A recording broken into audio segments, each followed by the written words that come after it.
এখন বেলুন উড়িয়ে শোরুমের শুভ উদ্বোধন করছেন জনপ্রিয় চলচ্চিত্র নায়ক, সুদর্শন এবং গুণী চলচ্চিত্র নায়ক ওয়ালটনের শোরুম উদ্বোধন করছেন বেলুন উড়িয়ে আমিন খান।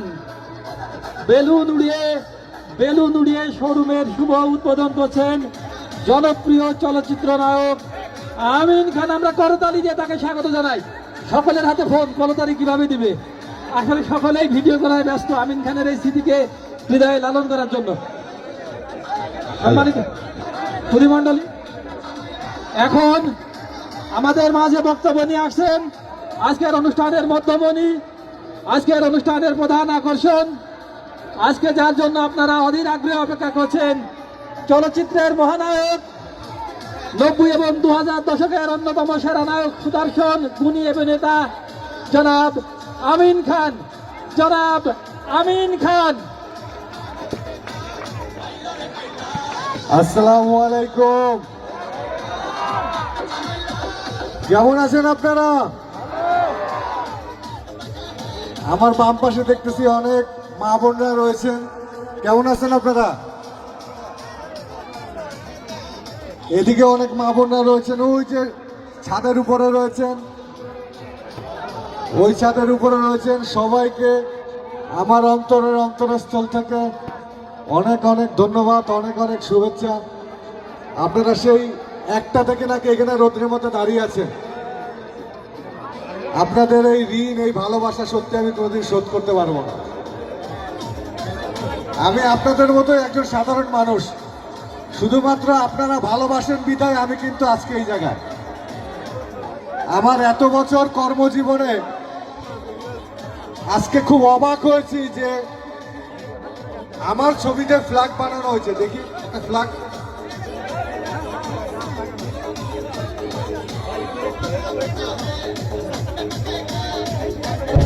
এত সুন্দর জিনিস সত্যি আমার জীবনে আমি খুব কম দেখেছি। ভৈরববাসী, আপনাদের কাছে আমি চিরকৃতজ্ঞ থাকবো। এই জিনিসটা আমি সাথে করে নিয়ে যাব।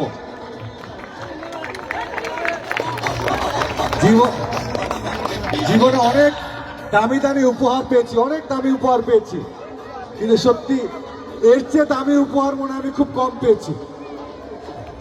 আমি আমার জীবনে সবচেয়ে দামি উপহারটা এটা আমি মনে করি। এর চেয়ে বড় ভালোবাসার উপহার আর মনে হয় না কখনো। এবং যারা এই ফ্ল্যাগটা হাতে উঁচু করে রেখেছেন তাদের কাছে আমি চিরকৃতজ্ঞ। এত ভালোবাসা পাওয়ার যোগ্য আমি নই, সত্যি কথা বলি। বাংলাদেশের মানুষ এত ভালোবাসে সত্যি আগে জানতাম না। যদি জানতাম তাহলে নির্বাচনে দাঁড়াইতাম নাকি? অবশ্যই আমরা দাঁড়াইলে কেউ ভোট দিবেন আমি জানি। আমাদের ভোট দরকার না, আমাদের ভালোবাসা দিয়ে এটাই দরকার। ভোট দিবেন যারা সৎ রাজনীতিবিদ আছে, তারা দেশের জন্য কাজ করবে, তাদের দিবেন, তারা দেশের জন্য কাজ করবে। একটু আগে আমার এক ভাই প্রশ্ন করলেন যে দেশে এত বীর সন্তান, তাহলে গরিব কেন কাঁদে? আসলে হয়েছে কি, সব বীর সন্তানরা ঘুমাই গেছে, সবাই ঘুমাই পড়ছে। কেন জানি ঘুমাই গেছে জানি না, এই জন্য গরিব কাঁদছে। আমরা আশা করব দেশের বীর সন্তানরা আবার জেগে উঠুক, আবার তাদের মুখে সাধারণ মানুষের কথা ফুটে উঠুক। আমরা ওয়ালটন পরিবার সবসময় সাধারণ মানুষের কথাই বলে থাকি, সাধারণ মানুষের কথা চিন্তা করি। সেই জন্য কিন্তু আজকে আমি এখানে। দেখেন, বাংলাদেশে যদি ওয়ালটনের জন্ম না হতো তাহলে একটা ফ্রিজ, একটা টিভি আজকে 1 থেকে 2 লক্ষ টাকাতে কেনা লাগতো, তাই না?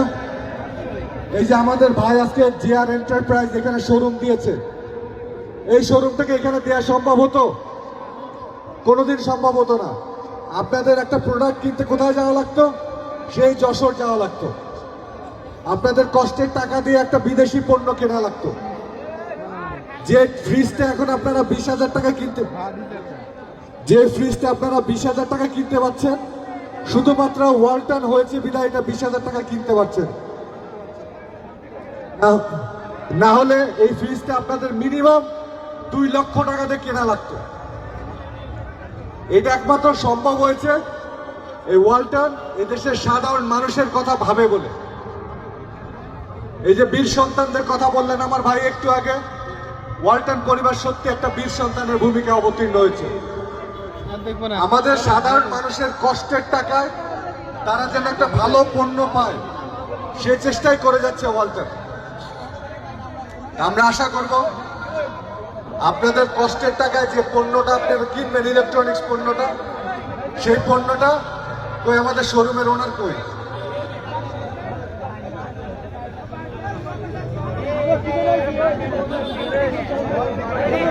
এই যে আপনাদেরই ভাই, আপনাদের এলাকারই সন্তান, উনি অনেক শখ করে অনেক কষ্ট করে একটি ইলেকট্রনিক্সের শোরুম দিয়েছেন।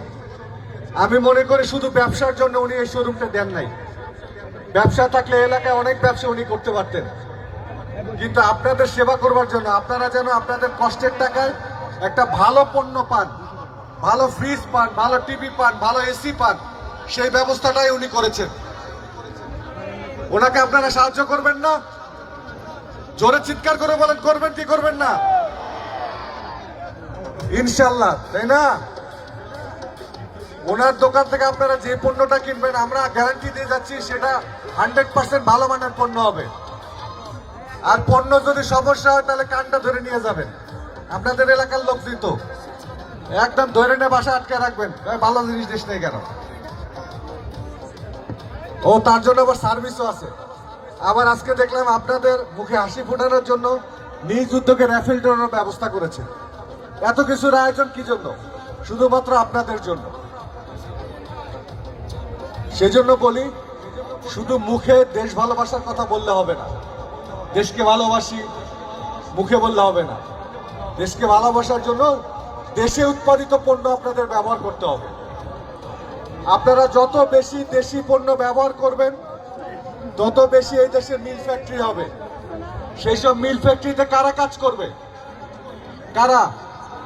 আমরা কাজ করব, আপনি কাজ করবেন, আপনার সন্তান কাজ করবে, আপনার ভাই কাজ করবে, আপনার বোন কাজ করবে, তাই না? তাহলে তাদের ভবিষ্যৎ কার হাতে? আপনাদের হাতে।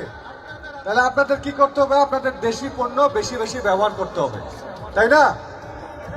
এখন থেকে আপনাদের সবার প্রতি অনুরোধ রইল, এজ এ দেশি ছেলে হিসাবে আপনারা যেমন আমাকে ভালোবাসেন, দেশি পণ্যকে ভালোবাসবেন এবং ওয়ালটনকে ভালোবাসবেন।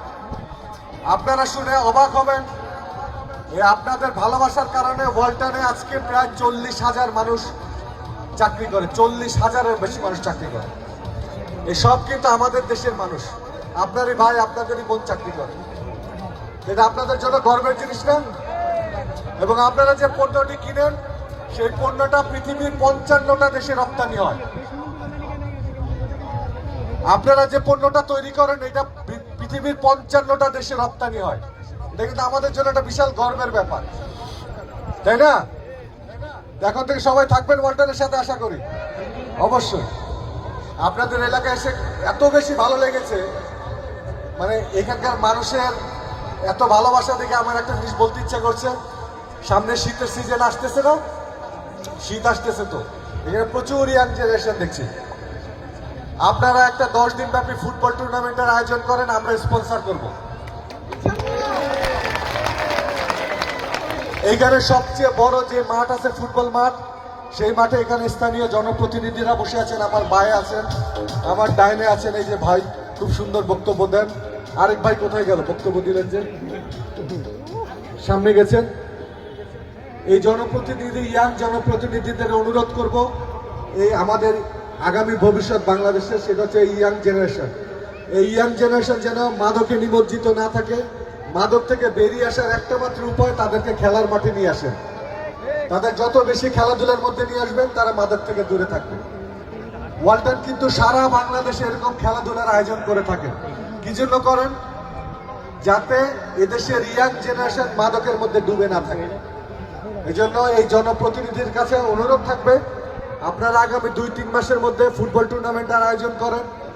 আমরা ওয়ালটনের পক্ষ থেকে স্পন্সর করব, এবং যদি ভালো আয়োজন হয় আমি কথা দিয়ে যাচ্ছি ফাইনালের দিন ইনশাল্লাহ আমরা আবার আসবো। এবং ফাইনালের দিন অনেক বড় করে অনুষ্ঠান করা হবে। এই যে আমাদের ডিস্ট্রিবিউটর ভাই কই? এই যে ওনাকে অনুরোধ করব ফাইনালের দিন যেন বিশাল করে একটা অনুষ্ঠান হয়, সেখানে আমাদের মা বোনরা আসবেন, মা বোনদের জন্য। হ্যাঁ, এই সব কথার আগে খাওয়া দাওয়া, খাওয়া দাওয়া, খাওয়া ছাড়া কিছু নাই। আলহামদুলিল্লাহ, আপনি আমার জন্য খাওয়া নিয়ে আসবেন, আমি আপনার জন্য খাওয়া নিয়ে আসবো, তাহলেই তো হয়ে গেল। ইনশাল্লাহ সবচেয়ে সুন্দর একটা ফুটবলের আয়োজন হবে ইনশাল্লাহ, সেই অনুষ্ঠানে অবশ্যই আমি আসবো। সবাই ভালো থাকবেন। Dialogue sir sir sir please, অনেক অনেক রিকোয়েস্ট আমার কাছে আছে। অনেক রিকোয়েস্টের মধ্যে থেকে আমি আরেকটি রিকোয়েস্ট, মানে সকলের সামনে একটি একটি একটি এখানে নিষিদ্ধ আক্রার, নিষিদ্ধ নারী বা ভণ্ড নেতার কালো হাত শক্ত হয় কেন, বা শক্ত হলে ঢাকার কুতুব কঠিন প্রতিজ্ঞা করে তাদের ওপর 10 নম্বর মহাবিপদ সংকেত দেয় না কেন, সবগুলো কিন্তু আপনার অভিনীত চলচ্চিত্রের আলোকে ডায়লগ দিয়ে আপনি উত্তর দেবেন। আসলে হয়েছে কি জানেন, এতগুলো যে ছবি করছে আমি নিজেও জানি না, সত্যি কথা বলি আমি নিজেও জানি না। স্যার আরেকটি কোশ্চেন, আসলেই পৃথিবী কি টাকার গোলাম নাকি ভুল সবই ভুল? এ দুটো আপনার ছবি। না, পৃথিবী আসলেই টাকার গোলাম নাকি? যার কাছে টাকা আছে তার পিছনে সবাই ঘুরে। মনে করেন আমার চেহারা খারাপ, আপনার চেহারা খারাপ, পকেটে টাকা থাকে দেখবেন শ্বশুর বাড়ির লোকজন সমাদর করে, তাই না? পকেটে যদি টাকা না থাকে কেউ 2 পয়সাও দাম দেয় না, তাই না? স্যার কিন্তু গলার ভয়েস চেঞ্জ করেছে অভিনয়ের ছলে। স্যার সর্বশেষ আরেকটি কোশ্চেন আছে, বুকের পাটাওয়ালা সন্তান দেখে থাকলেও ওরা জিম্মি হয়ে কেন আত্মনাদ করে? তিনটাই আপনার ছবি। এত কঠিন কঠিন কোশ্চেন করলে তো বিপদে পড়বো, তাতে আমি বিসিএস ক্যাডার হয়ে যেতাম। এত পরীক্ষা দেওয়া লাগবে জানলে তো প্রিপারেশন নিতাম, রাত্রেবেলা কি উত্তর দিব। স্যার আপনার অনুষ্ঠান উপস্থাপনা করার জন্য আমার অনেক প্রিপারেশন নেওয়া লেগেছে। তাই নাকি? জি স্যার।